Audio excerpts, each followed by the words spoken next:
एठी एकत्रित होवार एकमात्र कारण आमे एक नूतन भारत गढ़वे जड़े जड़े सहकर्मी तेणुक आपण मान गोटे छोटिया कथा कहूँ समस्ते आमे समस्ते जड़े जड़े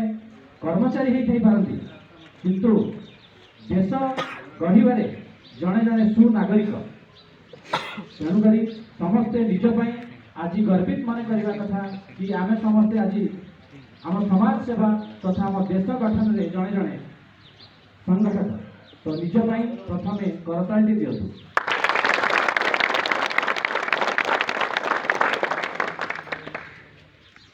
जेपर्यंत आम देश नहीं आम राज्य नहीं आम घर नहीं से पर्यंत आम जड़े सुनागरिक हो पार ना तेणुक जड़े सुनागरिक प्रथम कर्तव्य है सी प्रथम जो एरिया सी अच्छी से एरिया को सुसज्जित करूँ ता आसपास जो मैंने अच्छा सहित सुसंपर्क विकसित करूँ आउ जो राज्य सी रोचे से राज्यर नाम गौरव करूँ आउ जो देश सी अच्छी से देशर नाम को गौरव करूँ आउ से आज आम गर्वित आम देश आज समस्त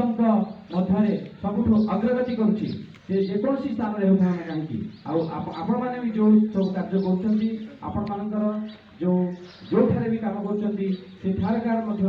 सुनाम करूँ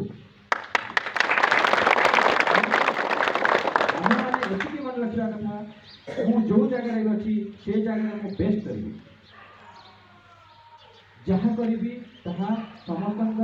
मंगल हम से मोर चिंताधारा हवा कथा आउ कि वेरी सिंपल आम कम करने सहित समस्ते परिवार को देखुं समस्ते निज छुआ पिला को देखुं किंतु आउ गोटे उपदेश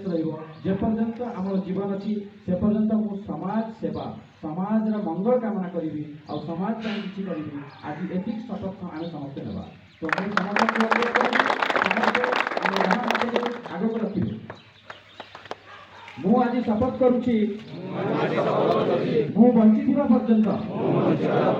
मोर परिवार सेवा करने सहित मो समाज कल्याण निज को उत्सर्गित करी। धन्यवाद धन्यवाद देवी आउ माँ सारणा प्राइवेट लिमिटेड जी की प्रतिष्ठाता भवानी शंकर मिश्र बाबू को बहुत बहुत धन्यवाद देवी। दुख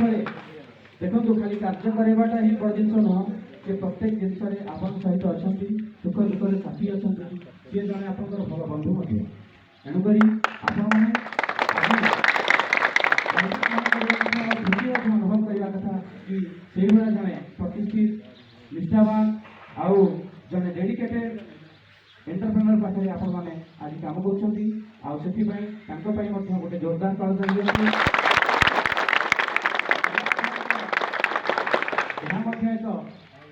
समाज कल्याण काम तेणुक आज मो समस्त को पुनर्बार धन्यवाद ज्ञापन करी मु मोर वक्तव्य को विराम करुच्ची। धन्यवाद सर एत सुंदर उत्साह उद्दीपना अभिযোগ कर तथा आमको खबर करी समाज में कार्य करने प्रोत्साहित कर आम आप आभार प्रकट कर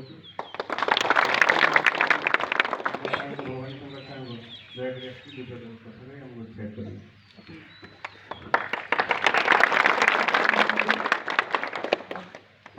मुख्यतः सुदाम साहब को बहुत बहुत धन्यवाद। परिवार समस्त कर्मकर्ता को 24 रिपब्लिक डे अभिनंदन जनाऊँ समस्त